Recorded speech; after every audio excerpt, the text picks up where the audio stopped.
Exercise is so important because it energizes the entire human being.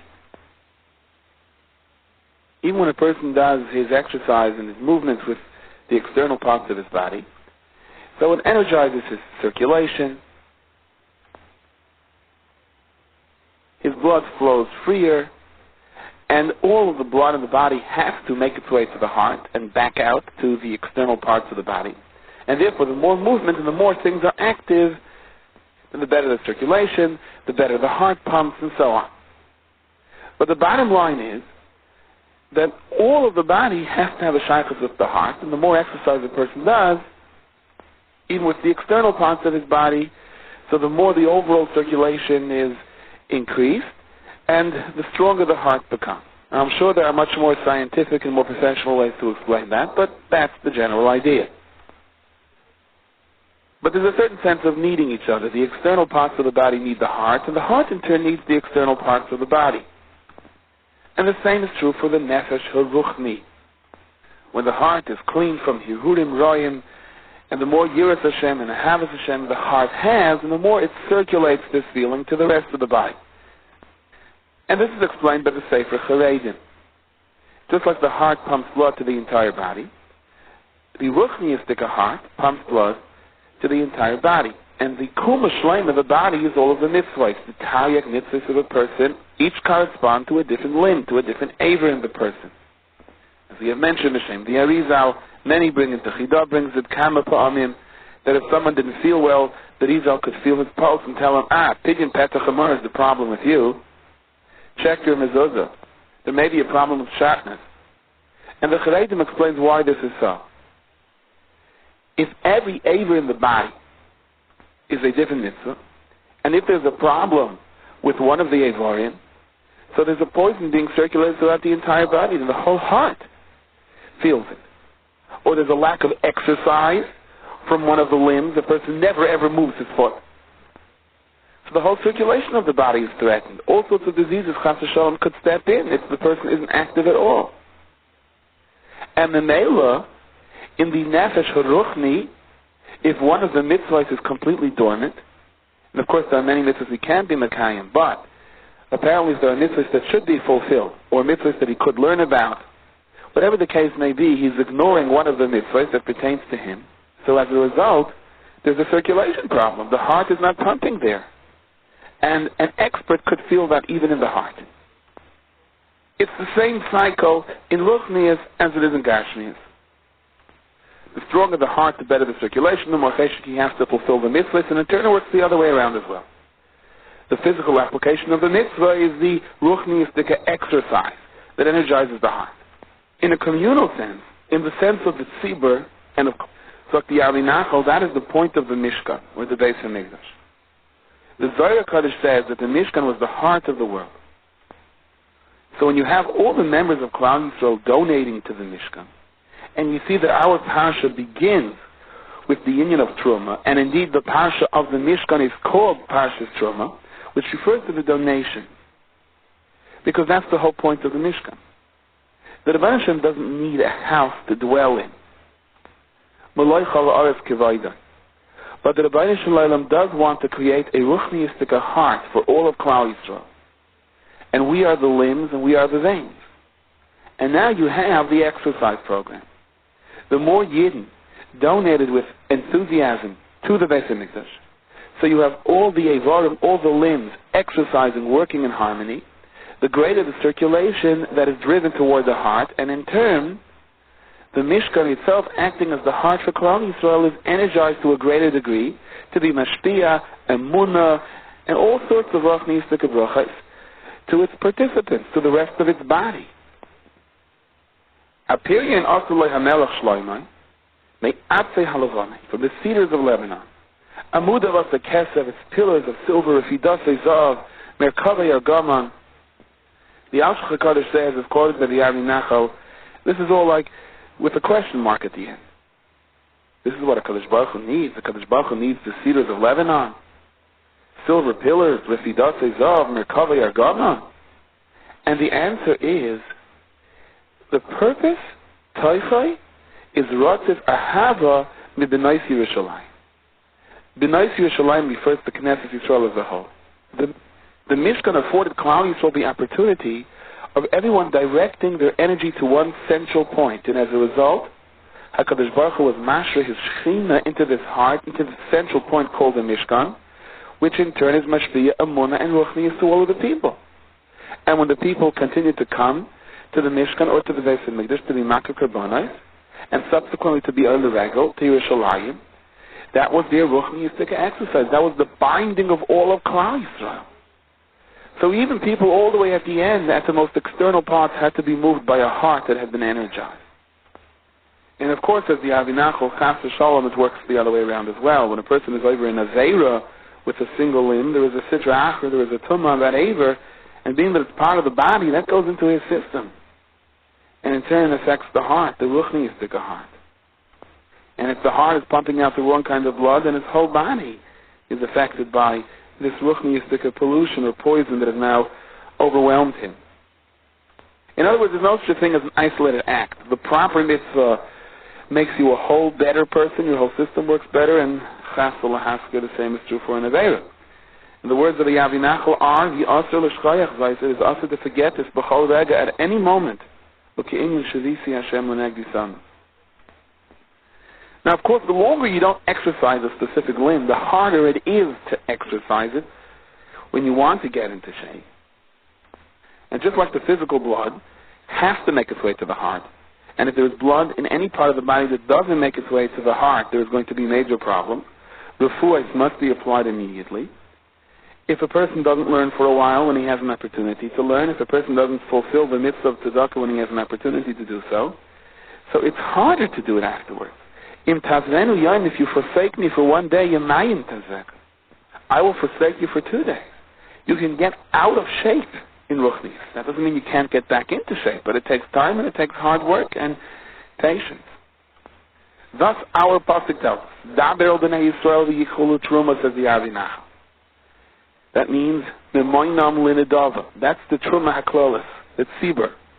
Why is it so important that everyone donates to one main point? And the answer is me'ez kol ish. Because the Mishkan at large works the way every human being does. The more the exercise at the external parts of the body, the stronger the heart is. And the stronger the heart is, the more healthier the person is. And therefore you have to take trumah from all of your limbs. The Zoysa trumah shetikhu me'itam, take it from all of them, from all of Klal Yisrael. What's important here is not the dollar value. What's important over here is the love and the enthusiasm to the mitzvah. And that we're binding all of Klal Yisrael. And that, of course, is the same mile of Tzilah B'tzibur or anything else you do with a minyan. That's why there's more Shuat HaShechina.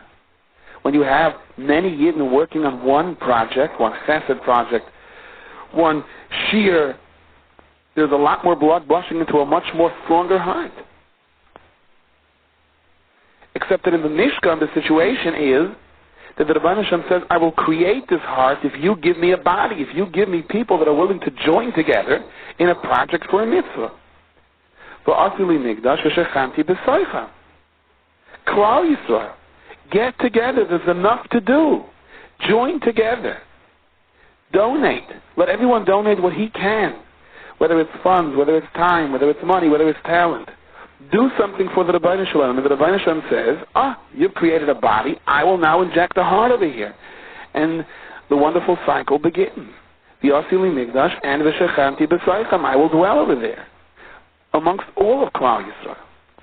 If you have a tziruf of many, many Yidden to one place, you automatically have a Beis HaMikdash. You automatically have a Shechanti B'Saycham, not B'Saychai, but the Shechanti B'Saycham. HaKadosh Baruch Hu begins to send out of this Ruchniistic heart feelings of Amunah and a cheshik to do more mitzvahs, love and fear of Hashem to everyone. The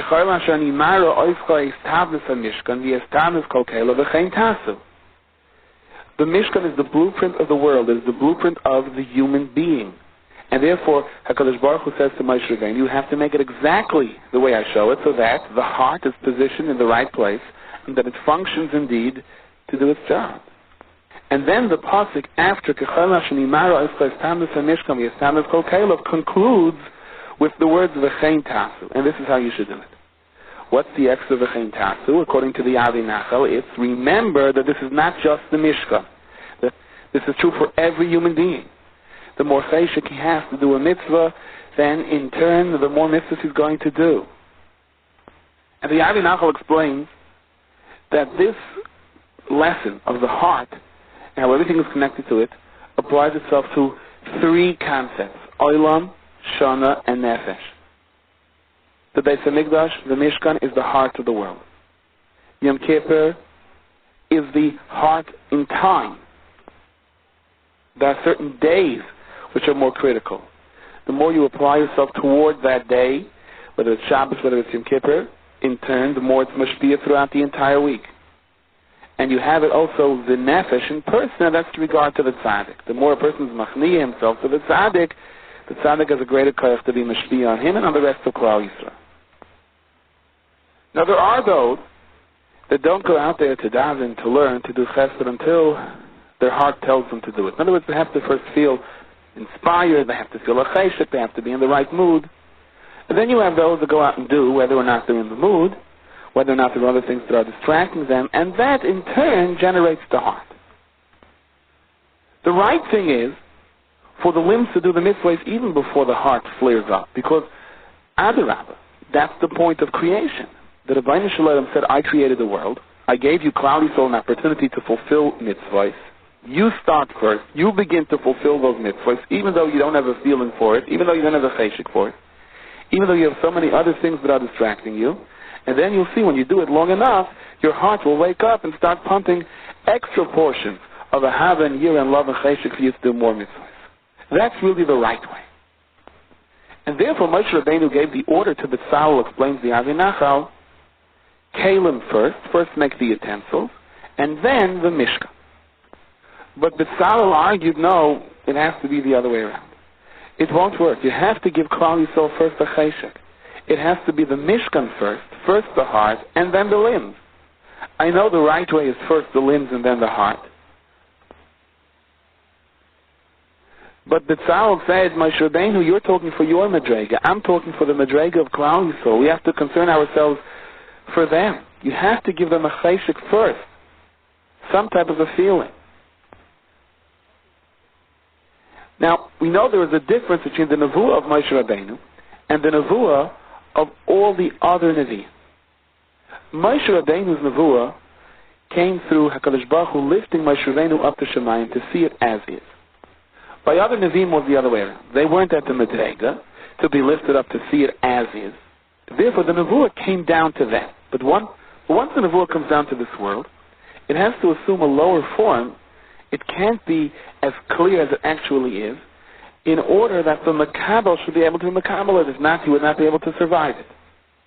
So just like when you look into a mirror, the Avi Nachal explains, you're going to see the right image, but sometimes in the opposite way. That's why ambulances are supposed to be spelled backwards on the front of the ambulance, so that when you look into your rear view mirror, you see ambulance straight. Sometimes the Navi who receives the image may get a clear image, but he has to understand that it's like looking into a mirror. Many of the Nevi'im saw their prophecies in the form of a mashal. The Nevuah had to be glazed over a little bit in order for them to be able to makabel it. That's why Moshe Rabbeinu's Nevuah begins with the Zehadov, or this is what Hashem said. Clearly, this is what Hashem said. Whereas the other Nevi'im had to say it Koyma Hashem, in a much more abstract way. This is my interpretation of what I saw. This is my read on the image that I received. So Moshe Rabbeinu said to B'Tzalel, this is how it is in Shemayim. This is the way it's supposed to be. Do first and feel for it later. B'Tzalel said, I received the Nevuah like looking into a mirror. So it's heart first, and then to do. And therefore Moshe Rabbeinu said to B'Tzalel, B'Tzel Kael, you're in the shadow of Hashem. A shadow, like an image. You don't see the image directly, but you're seeing something which mirrors the image. That's what the Avi Nachal explains it. Now, Moshe Rabbeinu was moided to B'Tzalel. First build the Mishkan and then the Kalim. Presumably, Pshat is, Moshe Rabbeinu said, B'Tzalel, you're right. Because I have received this Nevuah on a higher Madrega, and the application of it may be much better the way you received it, because you received it in a watered-down way, which may be a lower Madrega, but can apply itself better to this world. For this world, it should be heart first. We have to be mispal of Hashem, give us a cheshik. We should be zaycha to respond to that cheshik. If we're going to wait for us to do without any cheshik, we may be in trouble. And that explains something else. The Rashi explains to us that the Tzal actually made 3 aroinos. He put a small gold one into a wood aroin, and then the wood one into a larger gold one, and then it was covered over on top with gold. So it was covered with gold, mibayis mibechutz. Now, why do we have to have a wooden one in the middle? So he answers with the Gemara in Masechtas Brachos that says, someone does mitzvahs not l'shem shemayim, noyach loy shaloi nivra. The one has very harsh words for him. It would have been better had he not been created. Frag Taisus. But Rav Yehuda Marav in the Masechtas Pesachim says, Li'olam yaseg adam v'tayru b'mitzvahs afilo shaloi l'shma. Go ahead and do it, even if you have your own initiatives, your own personal gains in mind. Shemitaych shaloi l'shma, do it first shaloi l'shma, then you'll have a cheshik to it, and eventually you will ascend the ladder and bal l'shma. So Taisus differentiates between learning for your own initiatives or learning so that you can show off and hurt someone else. That kind of learning is noyach loy shaloi nivra. The Kedushas Yamta says, so we see from here, that if a person learns, even though he may have personal motivations in mind, as long as it's not to hurt someone else, even though those driving forces within him aren't completely l'shem shemayim, but go in and do it anyhow, because it's a stepping stone to bring you up to shem shemayim. Don't say, well, I'm not learning for the Rebbeinu Shem's sake anyhow, where I have bad machshavos when I start learning a different, I'm just going to forget the whole thing. You just keep going. And eventually things will cleanse themselves out. And that is precisely why the Aron had a wooden box right in the middle. Let no Yid say, look, I feel I'm not Teichik Kabari. I feel I don't really mean L'Shem Shemayim. I'm not really learning with a pure heart. My machshava needs work. My heart needs work. I know how many chatoyim are within me. I know the types of machshavas I have. I'm not ready to learn. The Aron in the Mishkan had a wooden box in the middle between the gold. The lesson? All of that is not an excuse. You start. Okay, ideally we would love to have a cheshik. That's how Bitzal built the Mishkan. But obviously we did something wrong so that the cheshik is not there. So let's do it in Moshe Rabbeinu's way. Let's start with the Kalim first. Keep on going. Keep on learning. Hamar sheba yachzirenu l'mutev. They wanted to throw a bacher out of Lakewood in the very early years because they caught him writing shiurim on Shabbos. The Baron said, don't throw him out. If he has a cheshik atayra, eventually it'll cleanse him. He'll understand what he's doing wrong. Hamar shabai yachzirenu l'mutev. And that's the way it happened. The son-in-law of the Imre Yemes was admitted into the hospital to go through not a serious operation, a routine operation. However, complications had developed, and he was sick for quite a while afterwards. The Getter Rebbe, the Imre Yemes, came to visit him. And the surgeon came in, and he sort of apologized for the complications in a situation that really should have not been complicated. And the doctor gave the Rebbe a mashal. He said that a king once had a diamond for his crown. It was the most expensive, beautiful diamond in the world. It was flawless, perfect, except that it had somewhat of a spot on it. Now, an expert on diamonds could easily polish off that spot.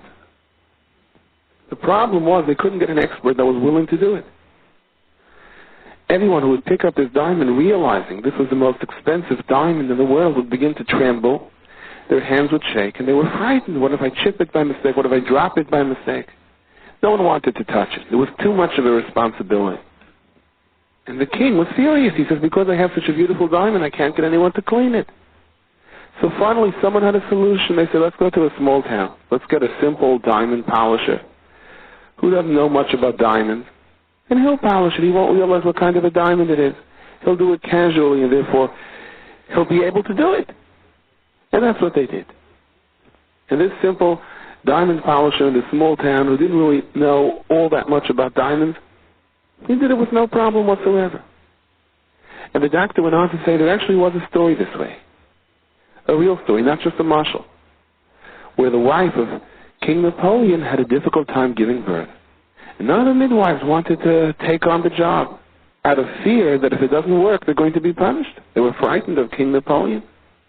So what did they do? They went and they summoned a simple midwife from a small town who didn't know whose baby she was helping to bring into the world.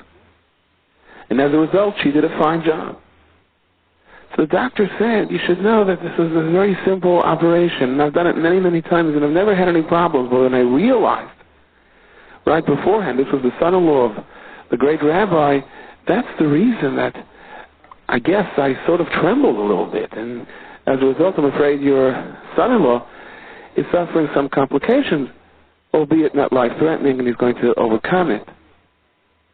The Imriana said that with the words of the doctor, it became clear to him in Medrash that he had struggled for 40 days to understand. The Medrash tells us, Amalei HaKadosh Baruch Hu l'Moshe, v'yasisa menoiras zohav tahar.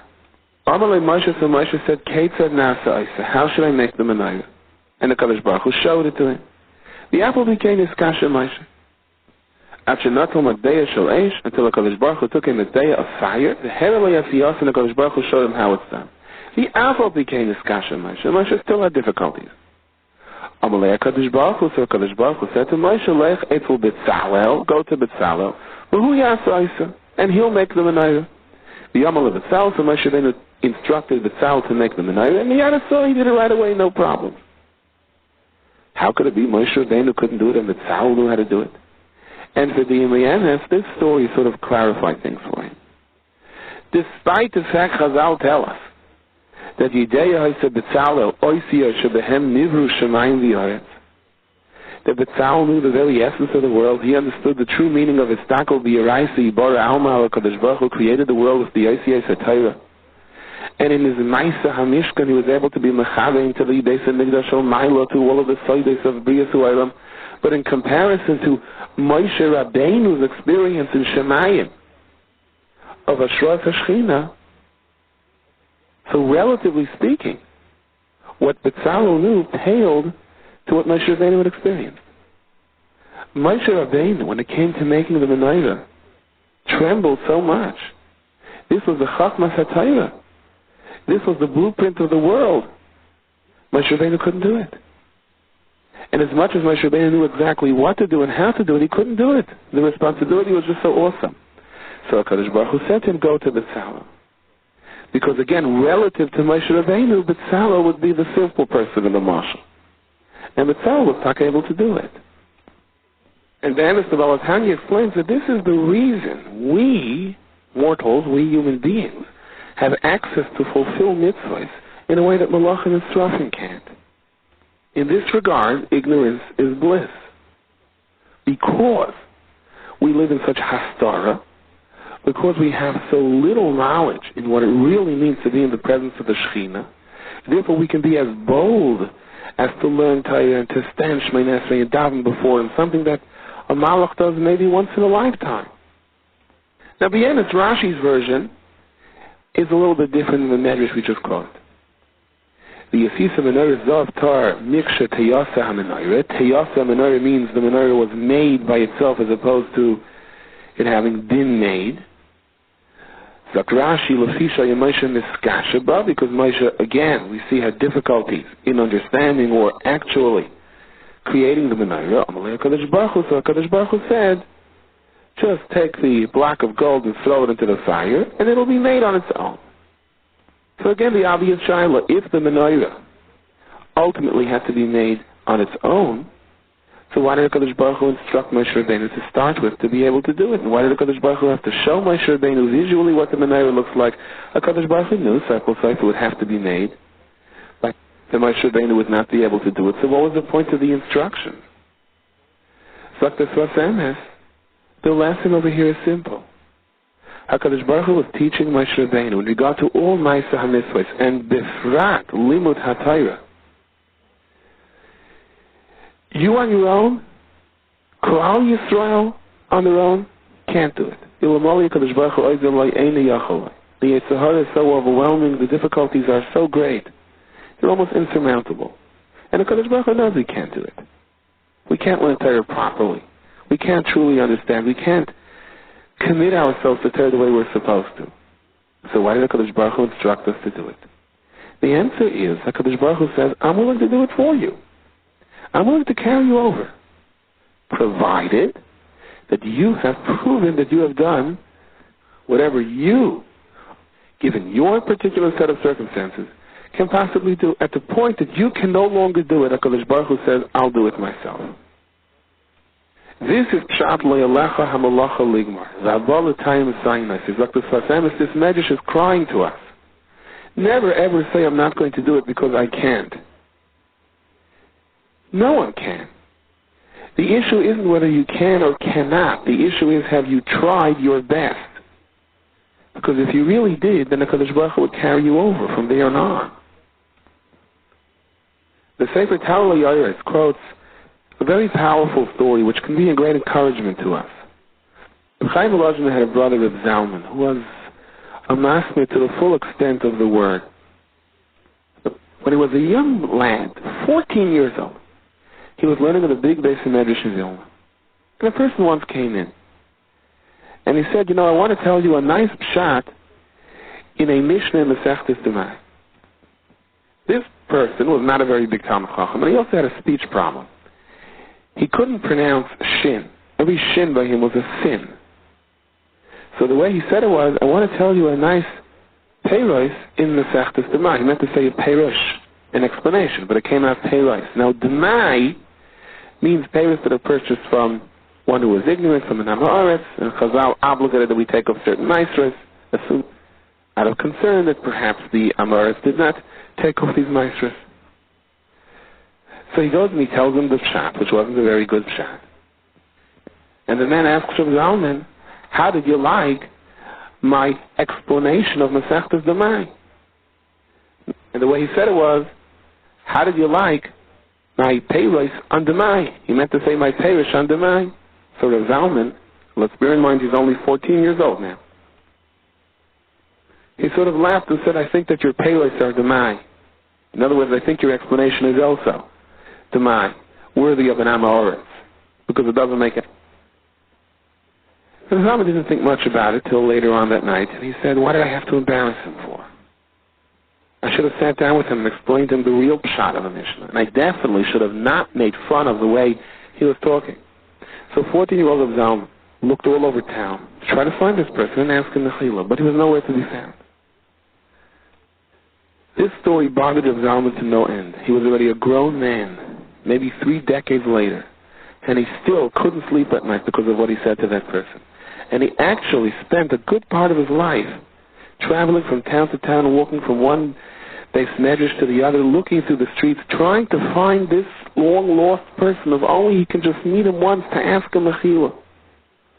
But it seemed that he just vanished in thin air. He was nowhere to be found. Reb Zalman's son-in-law saw what it was doing to his father-in-law, so he struck upon an idea. He went over to a friend and whispered something into his ear. That day, Reb Zalman was sitting in the base of medrash, and a man came in, and he went over to Reb Zalman, and he said, I have a nice peiros in a Mishnah Masechtas Demai that I said many years ago. And Reb Zalman's first reaction was he jumped up and he said, you are that person. I must ask you Mechila. And suddenly he stopped short and said, are you that person? I want to warn you. If this is some kind of a trick, you're only making it worse. And the man admitted, no, he wasn't really that person, but he was sent by Reb Zalman's son-in-law to perform the charade, hoping that Reb Zalman would ask him Mechila and at least it would put him at ease. But that story sort of backfired. Reb Zalman was even more upset than before. And he kept on telling people that this Aveira is from the Aveiros that are Bein Adam L'Chaveira. And it says the Ferish, even Shuva and Yom Kippur, I'm not a kapara until you ask your friend Mechila. I've searched all over Lithuania for this person, and I can't find him. And he continued to cry. He refused to be consoled. So they told the Vilna Gaon about this. And the Vilna Gaon wrote to Zalman a letter. And he said to him as follows, Chazal tell us, Yitzra Shaladim is Gaber olav b'chol yom, u'mevakesh lo hanisa. The Yetzer Hara of a person tries to outdo us every single day. He tries to destroy the tzaddik. As the pasuk says, Soifer Rashal tzaddik, u'mevakesh lo hanisa. But L'mali HaKadosh Baruch Hu oizoi, were it not for the fact that HaKadosh Baruch Hu helps the tzaddik, Eini Yachaloi, then the tzaddik would not be able to endure the attack of the Yetzer Hara. As the pasuk says, Hashem lo yezavenu b'yadai. So let's think, what are Chazal teaching us here after Vilna Gaon? On the surface, the great chesed of the Kadosh Baruch Hu, that the Kadosh Baruch Hu bails us out. But the truth is we have to look deeper. Chazal or Mechavein says the Gra to a tremendous yisoid over here. That the whole Oisher Huanushi, Talibai, the whole success of mankind depends on understanding what Chazal are telling us over here. The Yetzer Hara have the power to totally wipe us out, to destroy us, to catch us into his net, and we have no way to get out. And HaKadosh Baruch Hu is not asking us to get out by ourselves. HaKadosh Baruch Hu is asking us to try our hardest to get out, and then HaKadosh Baruch Hu will take us out.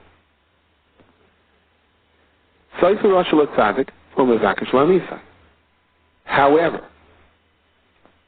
we don't need to say over here the Yetzer Hara will try to get you and you have no way to fight and therefore give up. What we're saying is, if you got to the point where if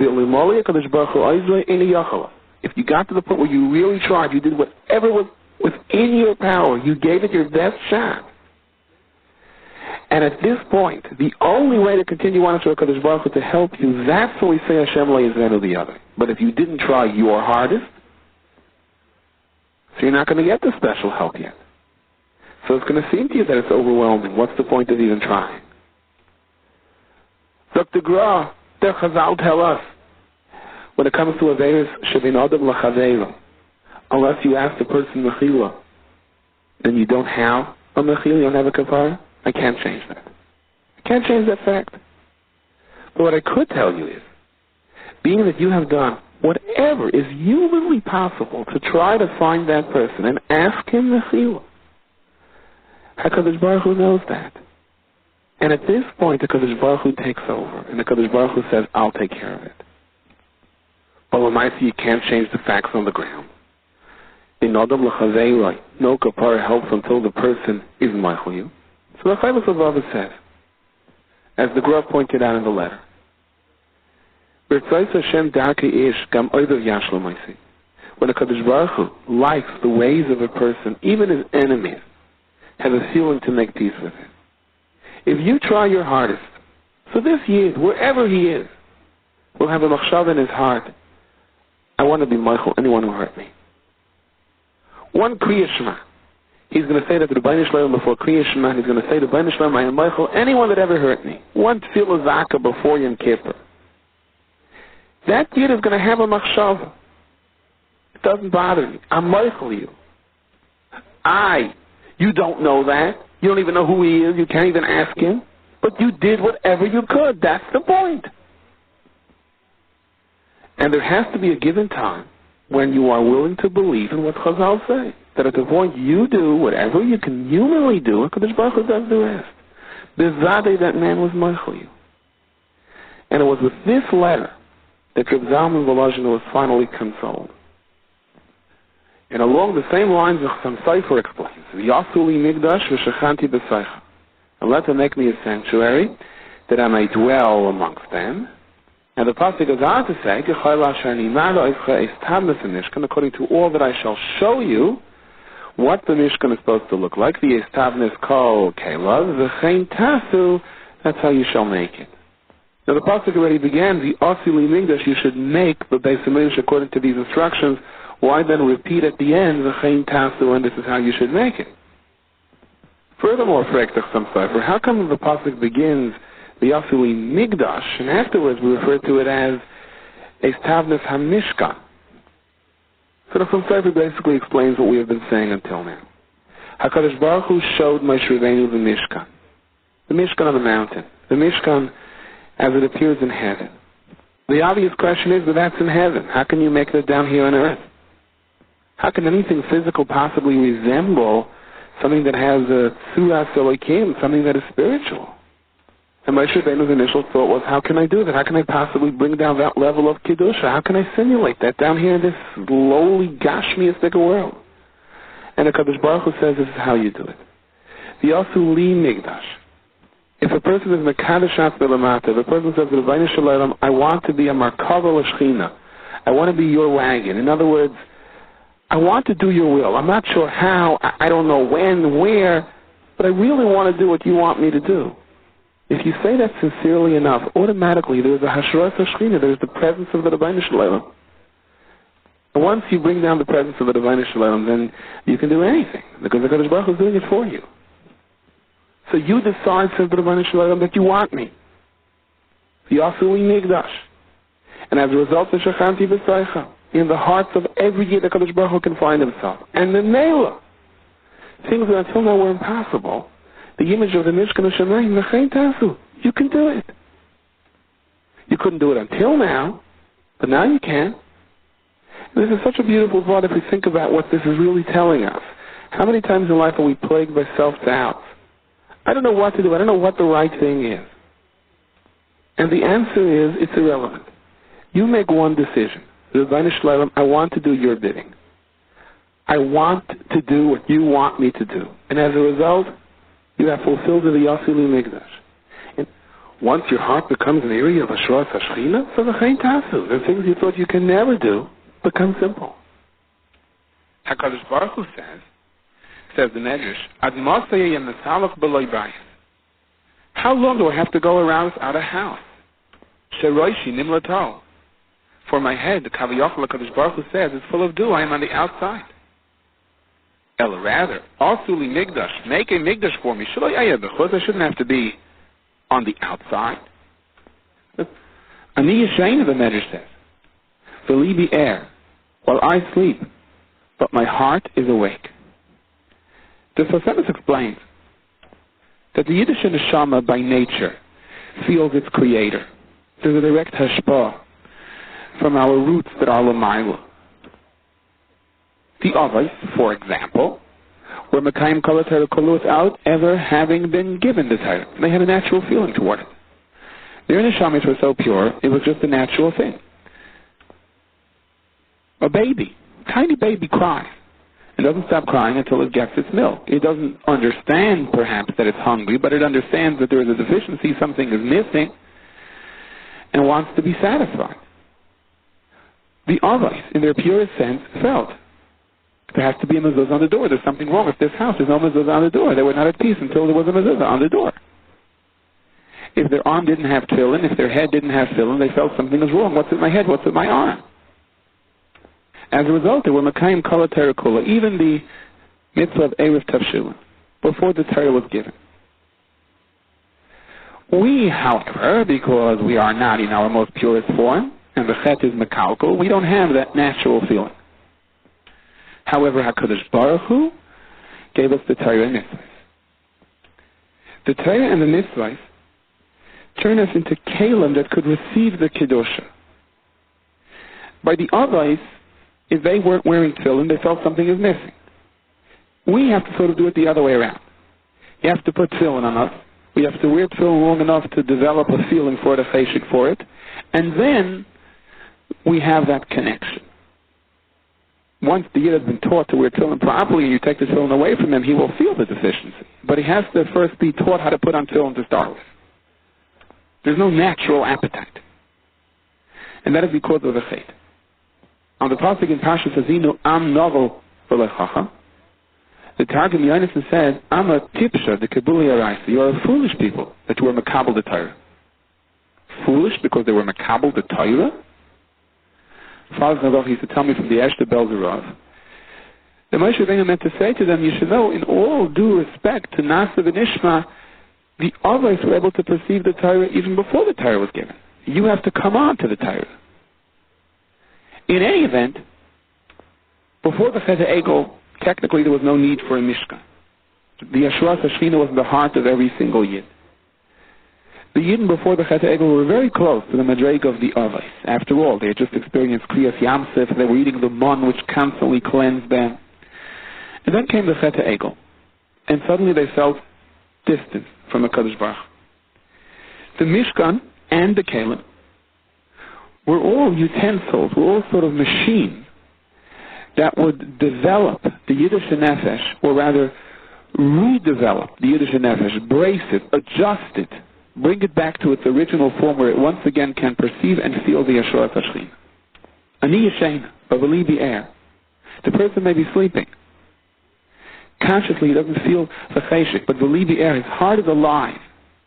My heart is alive, and that live heart, if stimulated properly, can bring the whole person back to a conscious level of feeling the Yeshua Shechina. But HaKadosh Baruch Hu says, look, you have to do things to allow me inside you. I'm on the outside. You have to engage with Mesiras Nefesh in Torah and Mitzvahs as an opportunity for you to be able to feel my presence. V'yasuli Migdash, make me this Migdash, and then V'shachanti b'saycham. I can rest within them, within each and every Yid. And this concept, this idea of the Mishkan, being a keli of transmitting the Yeshua Shechina to the heart of every single Yid, is true for all mitzvahs, as Sosemis explains. Every mitzvah is a key that opens up the heart of Klal Yisrael. As a matter of fact, it's not just the heart. But the Bein B'chaya says that each aspect of the Mishkan was directed to a different part of the body. The Kodesh HaKadoshim directly links the moyach of a person to the Rebbeinu Shalom. Because in a sense, a person's mind is also the Kodesh Kedoshim of his body. It's where his whole seichel is. The moyach directs the heart and all the other ivarim of the body. When a person puts on his tefillin shalosh, explains the Rebbeinu B'chaya, he generates this kedusha of the Kodesh Kedoshim into his mind. He also explains that the tefillin shal draws the kedusha of the Kodesh Kedoshim into his heart. The second part of the Mishkan, on the outside of the process, is the oil mayit. There you have the shulchan, the menorah, the mizbech haktayrus. This whole area of the Mishkan directly corresponds to the heart. Yes, the mayach tells the heart what to do, but by the same token, the whole vitality of the human being, the whole chiyus, comes from the heart. The heart pumps life into the human being. So the heart is directed from the mayach, and the heart supplies the blood for the human being. The kedusha emanates from the Kodesh Kedoshim. That's where HaKadosh Baruch Hu's Shechina comes through into this world. But it's the middle part of the Mishkan that brings the physical life into the actual human being. And you can have a brain that understands what to do, but you have to have a body that's going to fulfill what the brain wants it to do. You have to have a heart that's going to give it life, that's going to instill a chiyus into it. And there are different aspects of chiyus that are in the heichel. The shul, whether it's the particular kedusha that emanates from the menorah, the shulchan, or the mizbech haktayrus. The third chelik is the chatzah mishkan, the courtyard of the mishkan, where you had the mizbech hanachoshes, or the mizbech ha'olam, and there were makar of the karbanis on it. Karbanis means, to a certain degree, sacrifice. Here the carbon is taken and it's sort of processed. The parts of the carbon are burned, parts of it are consumed, parts are turned into ashes, and they have to be carried out. So in a sense, this is the purification process. Because even when you have the greatest amount of wisdom, you have the greatest amount of life, there still is an accumulation of things that have to be discarded and separated. Mistakes that have to be looked into, and you have to reassign yourself. And that's the Chatzar HaMishkan. The Chatzar HaMishkan, says that the Rebbeinu B'chaya, corresponds to the part of the body that cleanses the body. The person's liver, the kidneys, the colon. It's the purification process. That's the Chatzar HaMishkan. You have to have wisdom, you have to have life, an ability to carry out the wisdom, and by that same token, you have to have an internal cleansing process to remove the inherent poisons within a human being. And the Mishkan directed these ruchnius dekakayches into all aspects of the Yiddish neshama. So therefore, it should not appear ironic that the Torah devotes so many parshiyos to the command of building the Mishkan. The details are explained elaborately. Trumah, Tetzaveh, V'Yakov, Pekuda. Yet you have mountains of halachas that pertain to things that are negei l'maisa, how to schacter carbon, how to put on tefillin, where there's hardly a remez in the pasuk. An extra letter or the omission of a letter can be a whole masechta of halachas. How come the things that are negei for us l'maisa are b'remiza, such a slight remez to it? The Torah Shabbat has to explain it to us. And things that we really can't do much about, like building a Mishkan, here the Torah devotes so many parshiyos to it.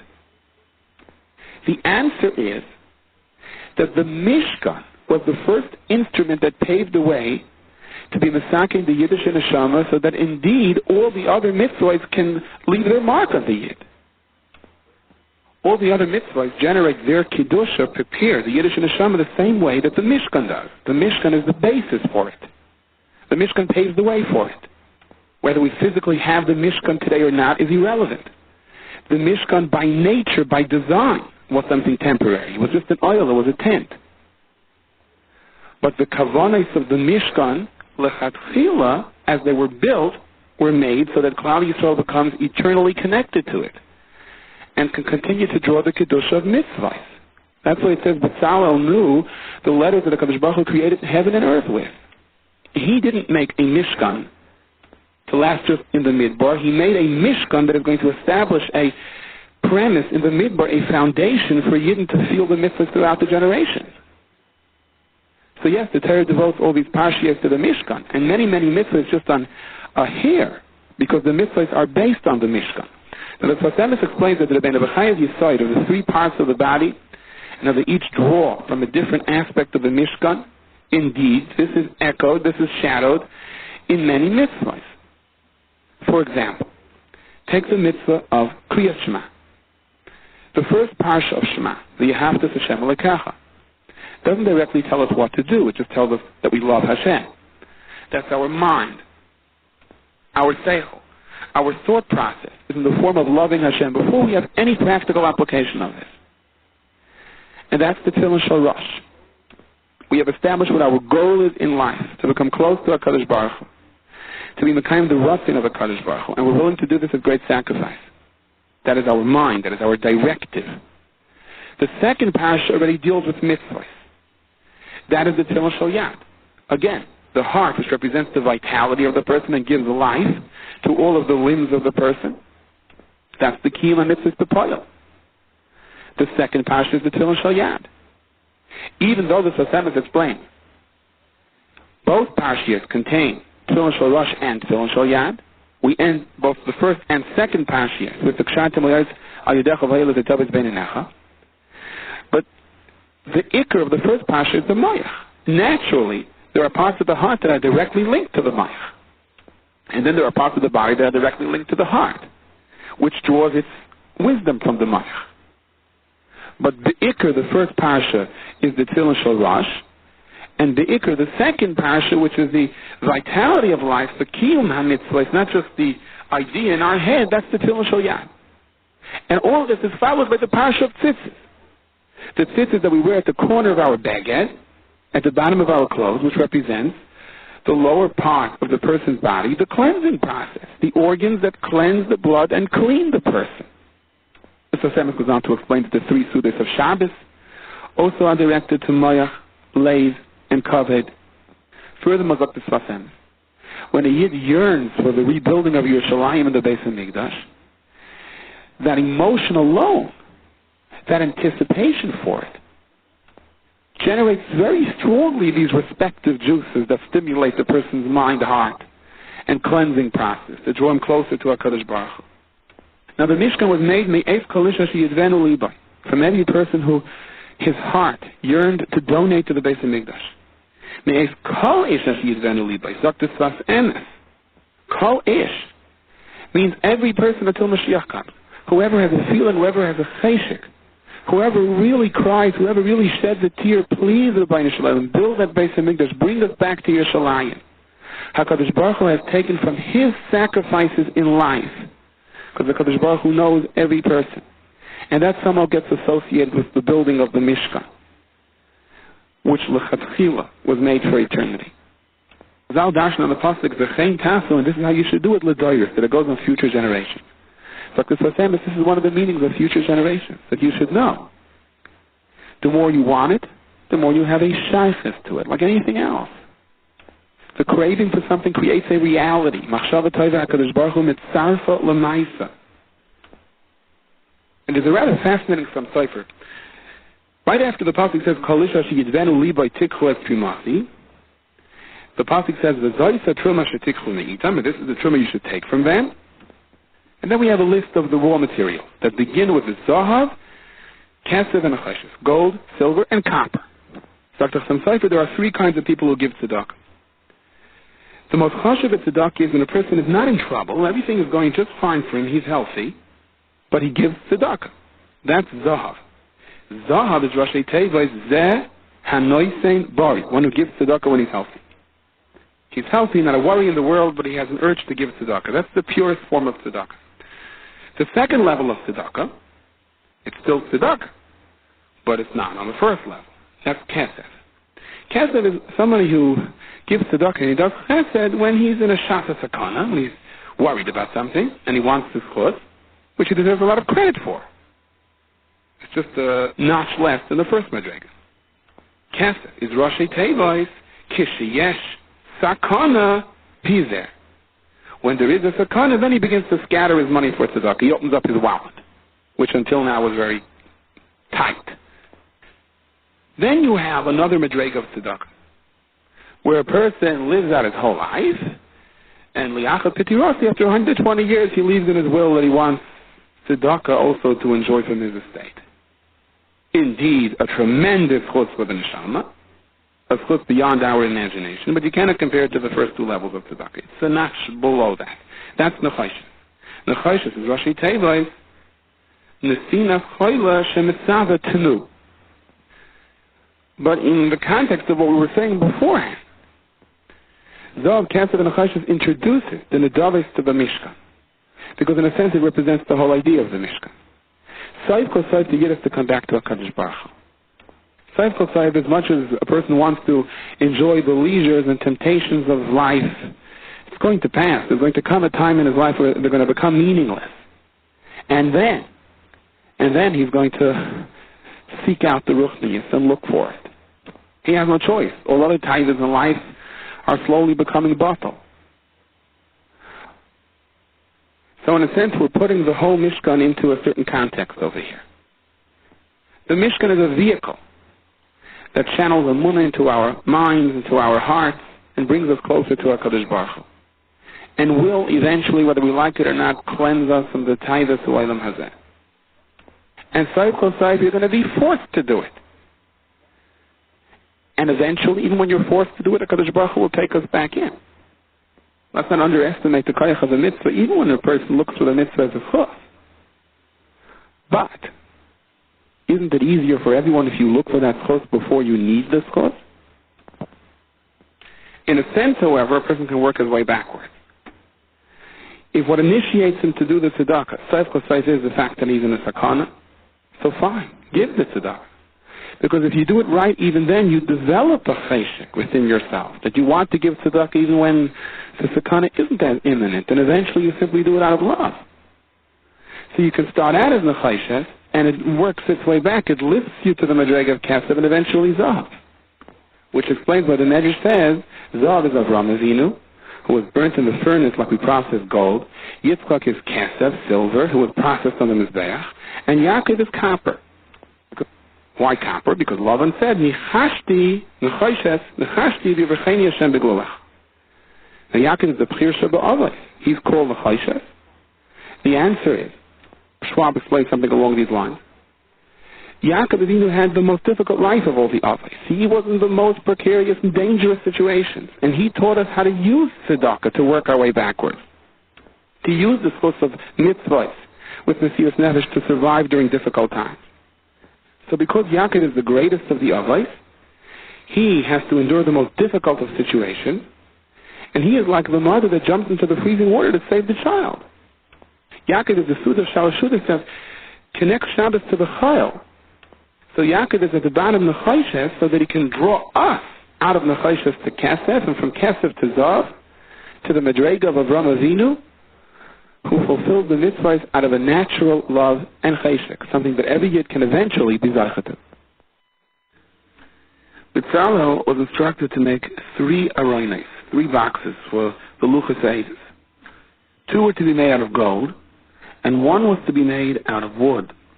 The wooden one was supposed to be in the middle. In other words, you had a golden box inside the wooden box, and another golden box inside the wooden box. So the one at the very bottom had to be the largest, the wooden one in the middle a little bit smaller, and the golden one, where the luchos edus were actually placed, the one that went into the wooden box, that had to be the smallest. So they all fit in perfectly, and the top had a gold border, and this way, at least from the outside, whatever you saw was gold. So of course the question is, there is such emphasis here on Zahav Tar throughout the building of the Mishkan. Why? The dafka by the pinnacle of Kedusha, the Aron that was in the Kadshe Kardashim, the Aron that housed the Luchos Edus over here, it looks like we sort of sneak in a wooden box in between the two gold ones on the outside and the inside. Why? The Kedushas Yom Tif, from the father of the Satmar Rav, Zechayel Avracha, explains it with a beautiful yesod. A yesod that should be a tremendous encouragement for us. We know Chazal ask a kasha. On the one hand it says, one who performs mitzvahs not with the best intentions, with the intentions of people looking at him, people saying he's a tzaddik, it would have been best that he not be created. On the other hand, the Gemara also tells us that even if he does not do so sincerely, because it'll be a stepping stone to doing it l'shem shemayim. So apparently these two Ma'amari Chazal contradict each other, and Taisus answers, well, there are different attitudes even within the context of Shaloi L'Shema, of not doing it l'shem shemayim. If Shaloi L'Shema means, okay, people are going to like me, people will think that I'm somebody important, people will see me learning, people will see me davening, I'll get a different stature, I'll get a different reputation. That's acceptable. That's acceptable in terms of a stepping stone to a higher level. As a matter of fact, it may even be, under certain circumstances, necessary as a stepping stone for a higher level. There's a minig Yisrael to take a 3-year-old child the day of his upsharing to a Rebbe. We wrap him in a talus. He shouldn't see anything tameh. We take him to a yeshiva, and the Aleph Beis Malamed teaches him Aleph Beis. And the minig is to put honey, dafka to put honey, and for him to lick the honey. Why? Some of the Mepharshim explain, because it has to be that way. One would be fooling himself if he assumed that he can dive directly into Torah L'Shma. It doesn't work that way. There's a process. It has to be mitach shaloi l'shma ba l'shma. However, if someone is learning with the intent to knock someone else, someone is learning in order to prove, and I'm going to ask the better kasha and shir and show so-and-so that he is not the best talmid. If someone is learning with an objective in mind, I can't wait to show off by the discussion of the shir and make fun of so-and-so and show how he doesn't know and I am knowledgeable, then we say, don't use the Torah for this. Don't use the Torah as some kind of a knife or a weapon. For that kind of a Shalai Lishma, we say, Noach Leid would have been better Shalai Niver that he had not been created. Klal Yisrael has been blessed, Baruch Hashem, with many different ideas that people have to motivate children to learn. There are many different Mishnayos contests, which I, Baruch Hashem, was able to be personally involved in. And it really gets a lot of children to learn, and it creates a tremendous competition.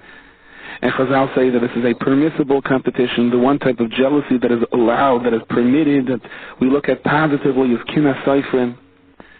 And we run all sorts of contests, and then we make tremendous gatherings, and the children that did the best are rewarded, and they sit up front.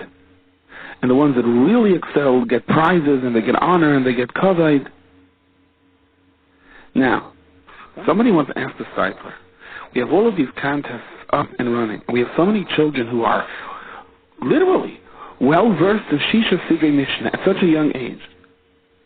Why, one would imagine that a generation like this should produce the next Rabbi Akiva Eiger, the next Rogatchover, the greatest Gaonim of all time. And yet, he suggested to the discipler that while Torah seems to be growing in the width, so to speak, Baruch Hashem, Kain Yerbu, that the numbers are impressive, the amount of people learning, but we don't really see that much of the individuals that are soaring to great heights, that in any means whatsoever can be compared to the tzaddikim of previous generations. We're doing everything right. So how come we're not seeing 100% results? And the Steipler said that he would venture to suggest that the tremendous amount of kavod and honor that we are bestowing upon these children, when they get up there, and all those thousands of wide eyes are looking at them, jealous not so much about their learning, but about the prizes, about the recognition, about the kavod that they're getting. And they may have even heard a comment, how one mother says, my son is sitting up front, leaving a lot of other mothers not saying anything, but definitely a little bit of a kvetch on the heart, on the inside. I fear, says the Steipler, that this is undoing some of the potential greatness over here. The kavod that we're throwing at these children at the expense of others, that I am better than you, I'm scared that this is what's stopping what normally should be a progression of greatness. However, we cannot allow the Yetzer Hara to manipulate us and therefore give us another reason to close the Gemara. Because in theory this could happen. Suppose a person is learning and he feels really good about himself and he begins to think, well, look at the other person, he's not learning as well as I am. And then you're going to say, wait a second. The Gemara says if someone learns Perish Shaloi Lishma, Noach Shaloi Nivra. So what am I doing over here? I may as well go out and play tennis. This is one of the greatest attack methods of the Yetzer Hara. He tries to dismantle our Yiddishkeit and therefore say, what's the point? It happens during davening. You're halfway through Shemoneh Esrei and you realize, wait a second, I wasn't even concentrating on any of the words. Forget it, this Shemoneh Esrei is gone, I may as well start the next one. And you just zoom through the rest. You go to a Daf Yomi Shir, it's halfway through the Shir, and then you decide, I think it's time to wake up now. And you say, what's the point? I wasn't concentrating until now anyway. This Daf is gone. And you just slip back into the wonderful world of sleep or planning ahead for the next day. Or worse yet, you say, look, I didn't understand yesterday's Shir, what's the point of going back there today and just sitting there? This is the Yetzer Hara's greatest ploy. To bring a atzvus, to bring a depression into the avodah of a person. You see, even when you're doing it, you're not doing it right. So why do it? A person attempts to do an act of chesed, and it backfires. You were well intended, but somehow the recipient didn't think about it that way, and he got hurt or even yelled at you.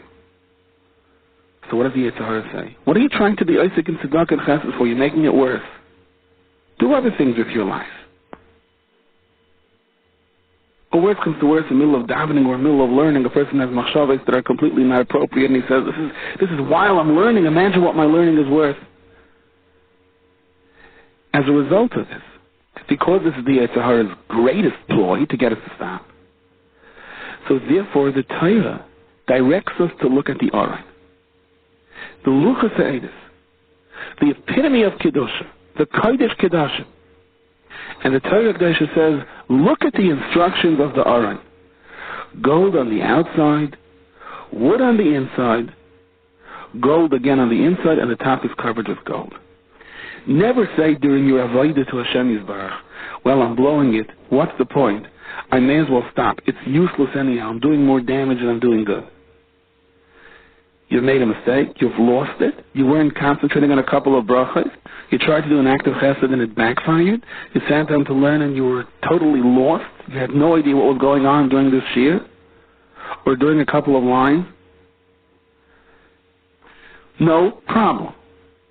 Keep on going. Don't stop. HaKadosh Baruch Hu knows who we are more so than we know who we are. And HaKadosh Baruch Hu knows that the human being can only concentrate so long. And the HaKadosh Baruch Hu knows our frustrations and our difficulties and the particular handicaps that every single person has one way or another.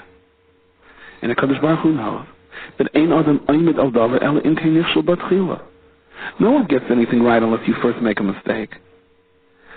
So we do what the Chavetz Chaim said in his mashal.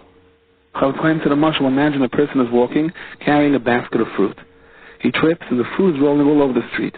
And children are coming and they're grabbing it and running away with it. So the fool just stands there and cries. And the smart person says, well, let me grab for myself also.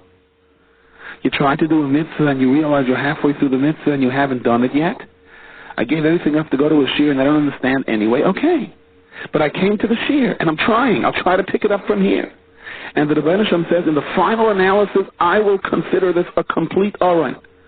Not only that, but this is the way to make an Aron. The instructions from the onset are gold, wood, gold. And if you think that an Aron is gold through and through, then it's not an Aron. Then it wasn't made according to the instructions of the Torah.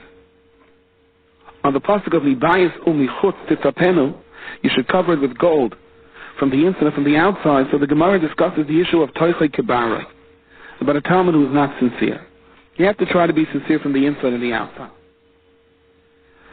The Gemara, however, tells us that Rabbi Gamliel, when he was Nasi, he had a policy of examining any Talmud. He had a shomer standing by the door, and any student that wanted to come into the Beis Medrash who was not toichei kibarei, who was not as sincere on the inside as he appeared to be on the outside, he was not allowed in. He was denied entrance into the Beis Medrash.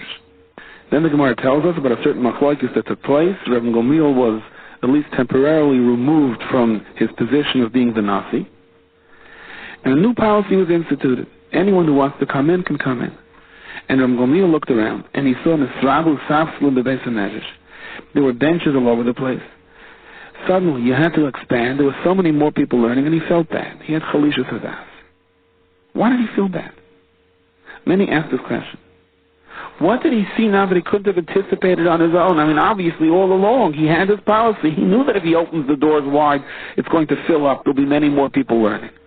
But his position was that if the Talmud is not toichei kibarei, if he wasn't genuine enough, if he didn't feel enough of a heartfelt drive through and through to commit himself to Torah, he was not allowed in. So Rabbi Gamliel knew this all along.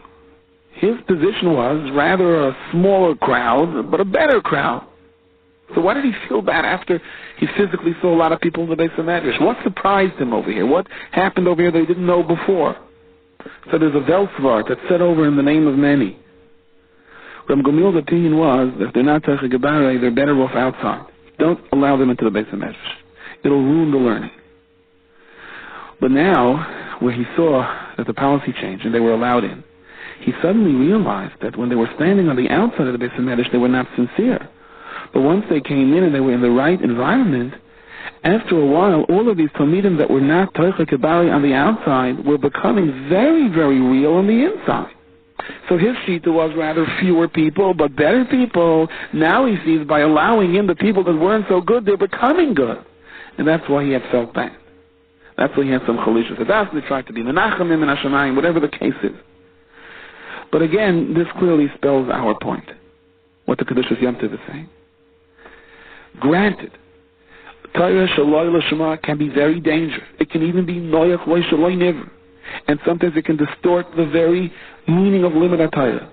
But given all of this, never allow that to be a means of closing the Gemara or closing the Siddur or stop doing the Chesed. Acknowledge you may have made a mistake, you have to correct it, but keep on going. And when you keep on going, then the HaKadosh Baruch Hu says, okay, he started with good intentions, he may have slipped in the middle, worked his way back. This to me is a complete Aron. Gold, wood, gold is the way the Aron has to be. And if it was made any other way, it wouldn't be good. And the emes here, some service is a beautiful remes in this week's Pash, which is consistent with what we're saying. The pasuk says, "The zayis trumah shetikhu meitam zahav v'chesef u'nechayshef." Gold, silver, and copper. So zahav is the most precious of all metals. Kesef is also expensive and nice. And the chayshef is the common metal. It's not considered rare, it's not considered precious, it's not considered expensive, it's considered practical. Dr. Sonsayfer to Santa Remes that in these words, Zav, V'chesef, and Chayshef, you have all the days throughout the year that we have Kriyas HaTorah, that we lane from the Torah. Zav, Zayin, Hey, and Zay. When do we lane? Zayin on the 7th day on Shabbos, Hey on Thursday, the 5th day, and Zay on Monday. Kesef, Chav, we lane on Yom Kippur, Kippurim, that's Chav. Samach, we lane on Sukkot. And Fei, the Pei stands for Pesach and Purim. Nechayshef, the Nun stands for Neiros Chanukah, we lane on Chanukah. The Ches stands for Chodesh, which includes Rosh Hashanah, which is also Rosh Chodesh. The Shin stands for Shavuos and Shmini Atzeres. And the Tav, the last letter in the word Nechayshef, stands for Tainus Sibur. So in these words, Zav, the Chesed, and the Chesed, you have all the days that we lane. What is the connection? According to what we're saying, the connection stands out very clear. When it comes to Torah, the Rebbeinu Shalom says that there are going to be mistakes. You're going to try, and yes, there may be certain times you'll be doing more damage than good. But the directive afterwards is to correct yourself and continue on, not to stop. And if you keep on trying, as long as your ultimate objective is to learn Torah, l'shem shemayim, regardless of how much wood you have to climb through in the middle, or how much copper you have to climb through in the middle, the Rebbeinu Shalom says the ultimate limud haTorah is the combination of zahav, v'chesed, and a chesed. The beautiful metals and the mistakes that you try to correct in the middle. Don't be discouraged. This is part of the process. And as long as you're trying to correct yourself, then don't feel that you wasted time or lost time. Because what you consider wasted time or lost time that the Yetzer Hara would love to use as a means of prying open your whole ambition to learn Torah, ultimately this wasted and lost time, this simple time, so to speak, the wooden time, the copper time, is going to be part of the set of Zav, the Kesef, and the Chesed, and you will be rewarded for everything.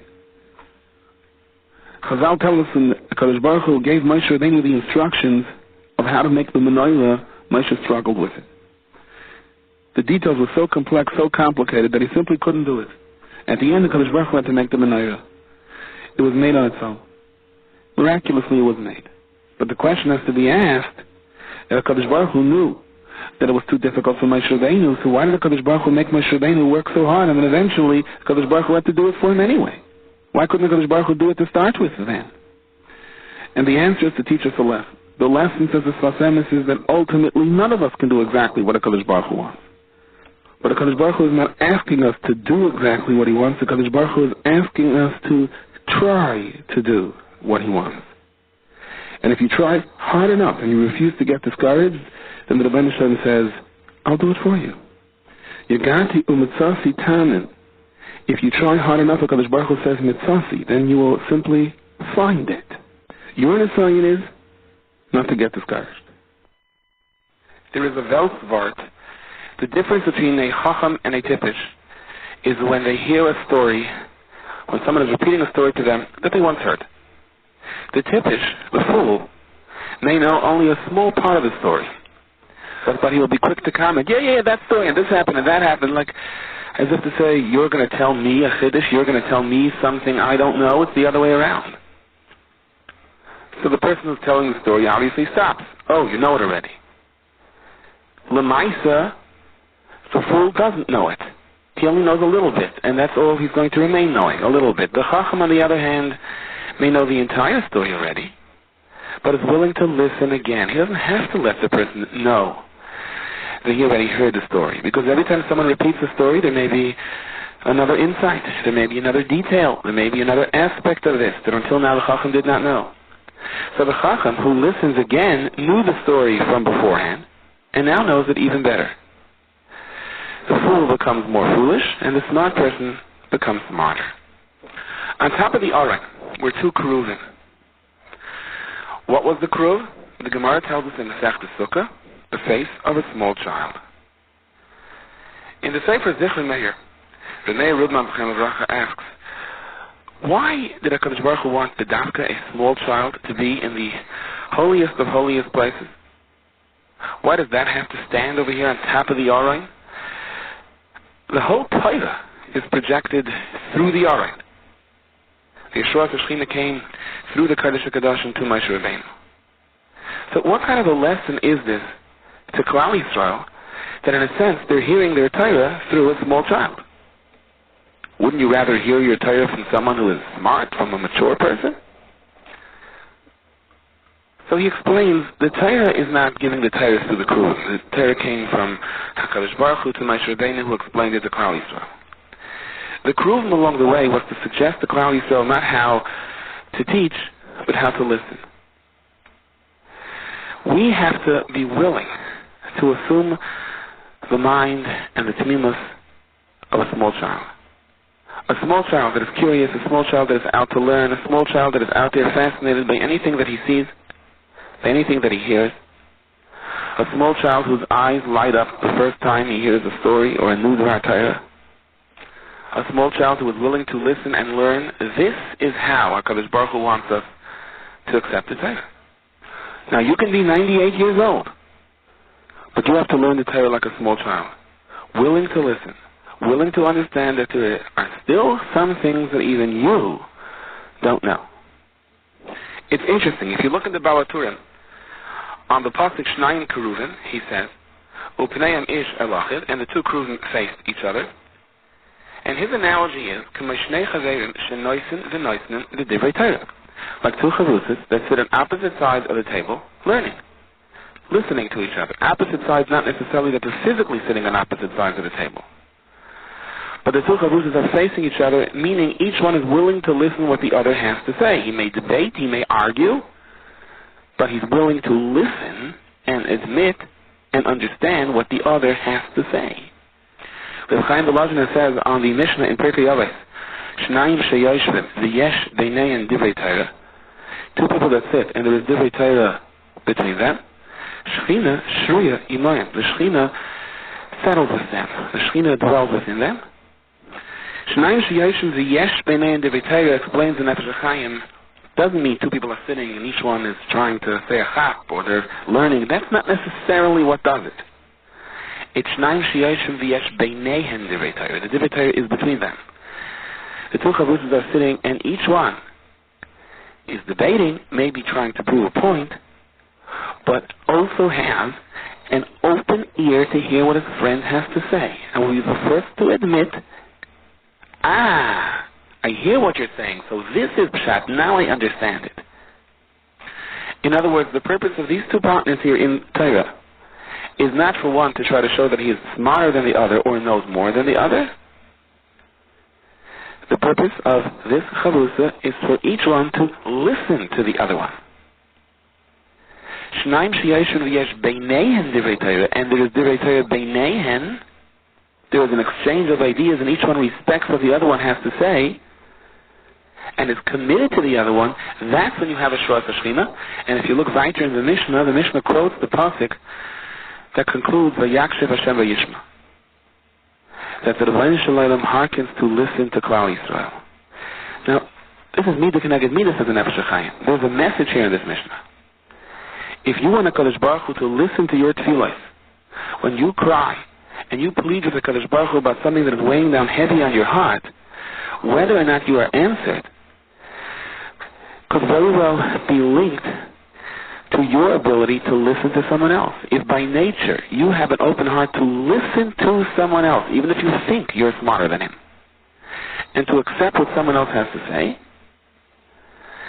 then Midah Keneged Midah, Kadosh Baruch Hu listens to what you have to say, even if under ordinary circumstances you may not be worthy of your tefillos to be answered.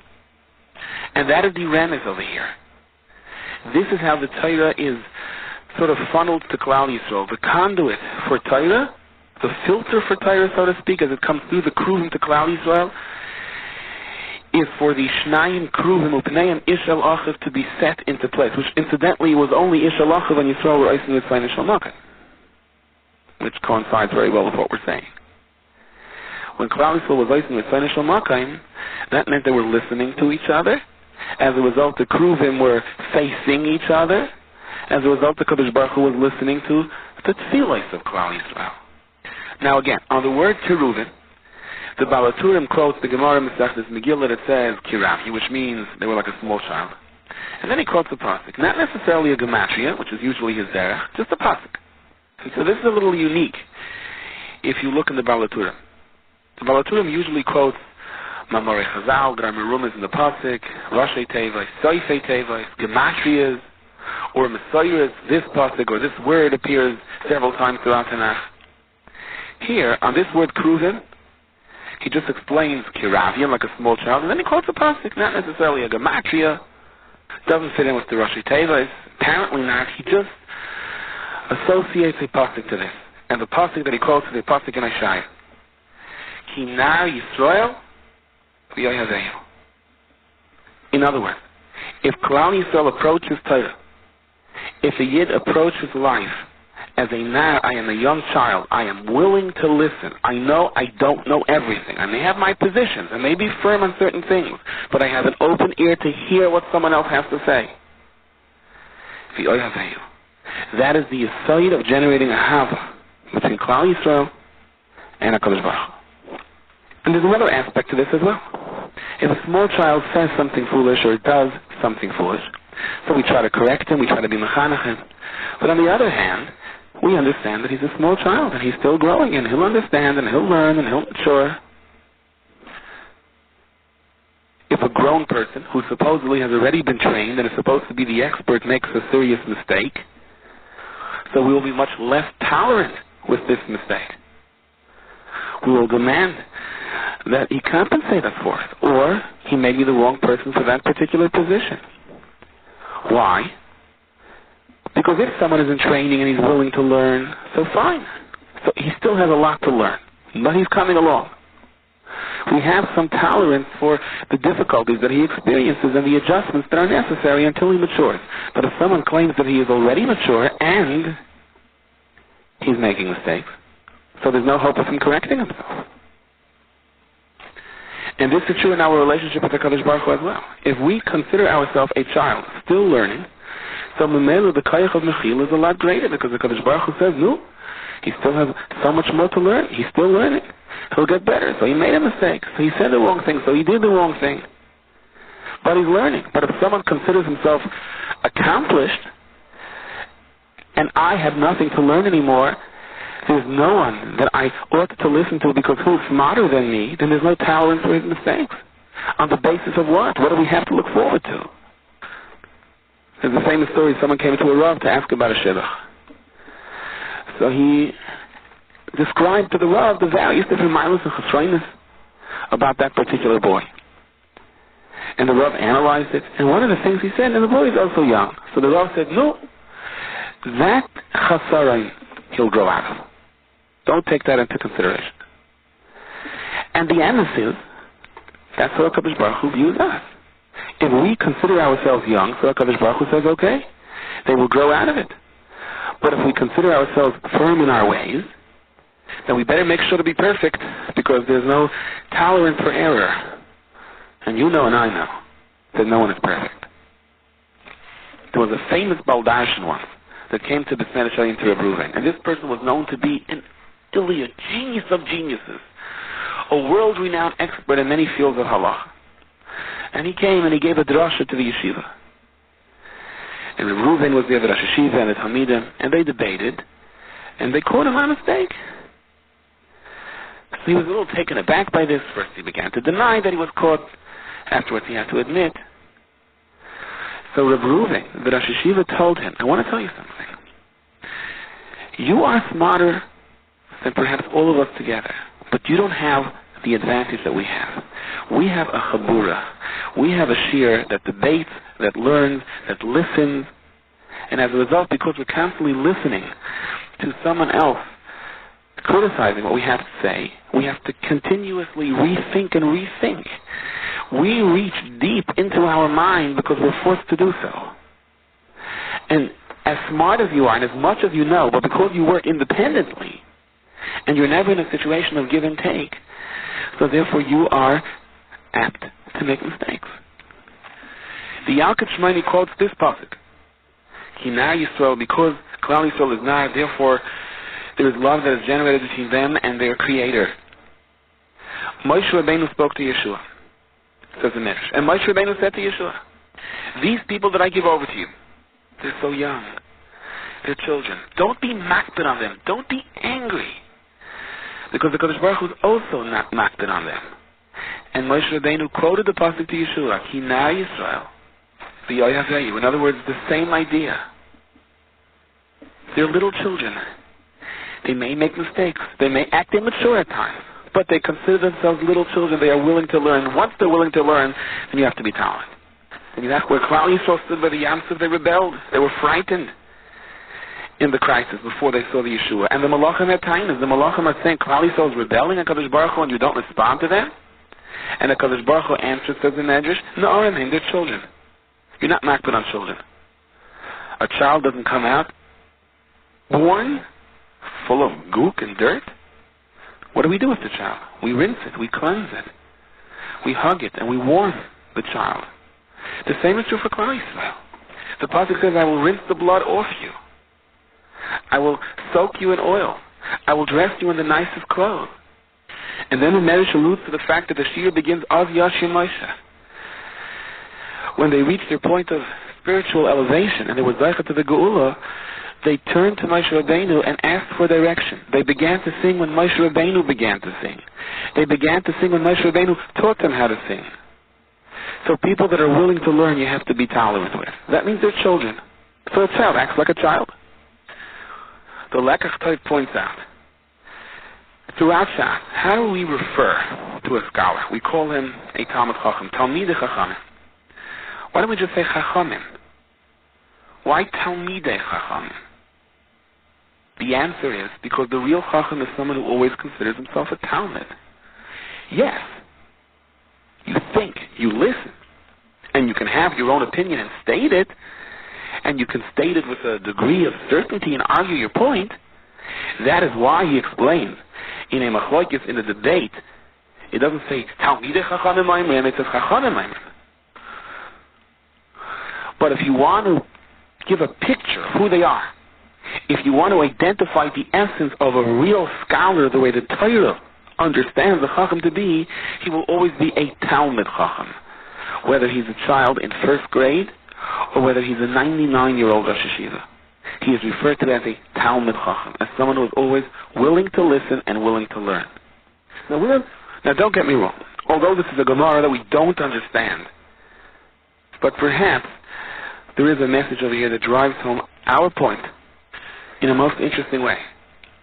The Gemara tells us in the Masechtas Brachos, Moshe Rabbeinu gave instructions to Bezalel.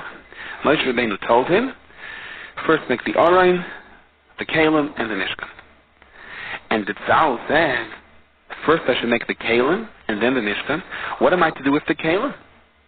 Lehecha nachniseh. Rather, first I should make the Mishkan, followed by the Aron, and followed by the Kalim. Amaloi, so Moshe Rabbeinu told him, that's why your name is Bezalel. B'tzeil Kel, you are in the shadow of Hashem. You knew exactly what Hashem told me. You're right. I was mistaken. Whatever this Gemara means, there are many, many different Pirushim, Al Pi Pshat, Remes, Drush, and Sod. But let's just look at this from the outside.